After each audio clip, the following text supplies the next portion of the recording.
Leadership is about others. A leader, as the Bible describes a leader, is a servant. For you to lead, you must first agree to serve.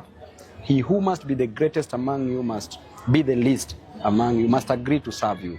So leadership is about others. As we give hope, we also work to transform lives. Yes. We also help. We know that there are notions that there could be a generation that is hopeless in quotes, but they are not hopeless. All these people are created in God's own image. All these people have a vision and they have a mission in life. A mission to ensure and a vision to ensure that they transform their lives and the lives of their neighbors for the better. And we are here to assist them. Yes. And we know that Kenya that was in 1960s is not Kenya that was in 1990s, and is not Kenya that is there today. Things change.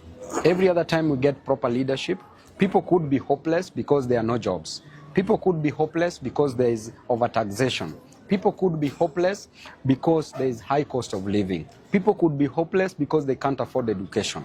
But there is always hope, and the hope is the Almighty God. You can never delink politics from economic development. The role of politics in economic development, they are like twins. Because there is the process of electing a leader who controls the resources, who eventually grows an economy. So these two things are twins. Everybody in this country, anybody who goes to cast a ballot is a politician. That is a political process that they are engaging in, which means that they are all politicians. So the question is, after electing a politician, what do these politicians do? Some become dealers, others become leaders. Some have a mission to destroy the nation, some have a vision to transform lives. So that is the only difference that we have. Therefore, when we elect a leader, it is better for that leader to work. And I want to encourage this generation, the Gen Zs, the millennials, to participate in the forthcoming elections in 2027, because they are the majority. They add up to 65 to 70% approximately of the Kenyan population. That means that they can produce a president among themselves.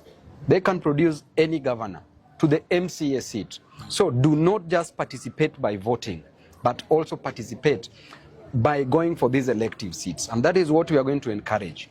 And I always say that if you are not on the table, break that table. But you remember, Jesus was also breaking a table in church when people brought nonsense in the church. That is the spirit. Actually, as we speak, I will wait for the decision of the people. As at now, I'm spoiled for choice. As I always say, Pasi, by the grace of God, leaders are chosen by God. Yes. And as at now, we overqualify to be the president of the Republic of Kenya. It is only Babu Owino who can beat Ruto squarely. Squarely by a day before elections. Wachana na ile watu nasemanga asubuhi. Ini a day before elections tunaweza mwangusha. Ama vipi mrembo? Yeah. Unaona huyu ni vota wangu ashakubali. Then we are also overqualified to be a governor of Nairobi and also to be a member of parliament. But the most important thing is service to the people. It's not just the electoral process. It's what do you do after being elected? After being elected as Babu Owino, my intention is to work for the people. Because I've gone without food, I know what it is to lack food. If you tell me that you are sleeping hungry, I know what it is because I've gone without food. If you tell me that your child lacks school fee, I know what it is to lack fee because at some point I lacked. Therefore, the kind of leadership that I want in myself at whichever position that I will vie for in 2027, that shall be guided by the Almighty God. I shall work for the people.